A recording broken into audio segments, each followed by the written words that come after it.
Bonjour à tous et bienvenue sur le podcast de Sceller les livres. Aujourd'hui, j'ai décidé de parler du genre littéraire de la science-fiction.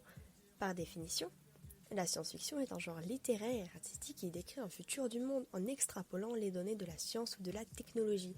Je t'avoue que j'ai commencé à adorer ce genre en septembre 2020, bien que j'ai déjà lu quelques livres avant.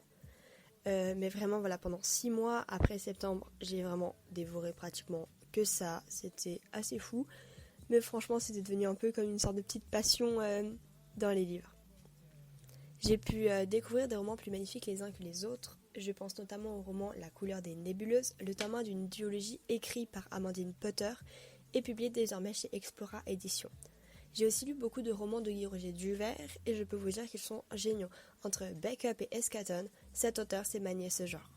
Il y a aussi Aurore Payel et sa duologie Interférence qui n'est malheureusement plus en vente à l'heure où je tourne ce podcast, mais qui reviendra vraiment si vous voulez garder le nom dans un coin de votre tête.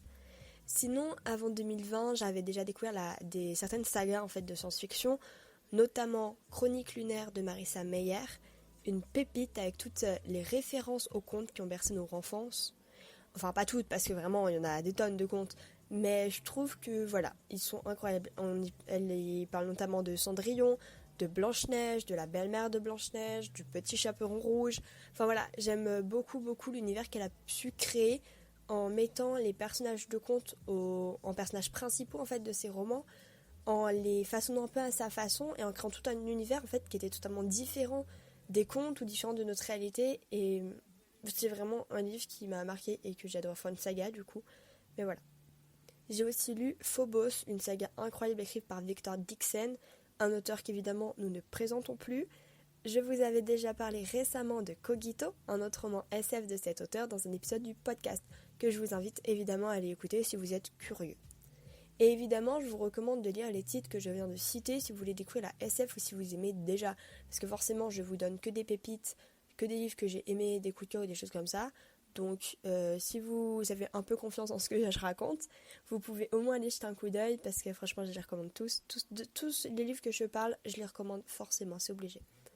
Enfin la science-fiction c'est un genre littéraire que j'ai apprécié découvrir, j'ai aimé me plonger dans des futurs plus différents les uns que les autres, découvrir jusqu'où la technologie pouvait se développer ou encore comment la vanité humaine menait à la perte du monde.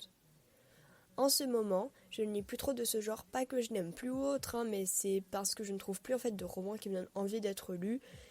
Il y a plus d'histoires qui m'accrochent ou quoi, j'ai l'impression de tourner en rond et pourtant, la science-fiction c'est un peu comme le fantastique, c'est infini. Il y a toujours la base du monde qui est le nôtre, mais sinon, le reste c'est que de l'imagination. Et pourtant, en vrai, je sais pas, j'arrive plus à trouver. Et j'aimerais vraiment me lancer à nouveau du coup dans des romans de SF. Mes dernières lectures, elles remontent à quelques semaines. Bon, c'était pas non plus il y a si longtemps. Et puis en plus, ça a été des coups de cœur. Il s'agit de la trilogie La Faucheuse de Neal Shusterman, éditée par la collection R en format broché ou alors chez PKJ en poche.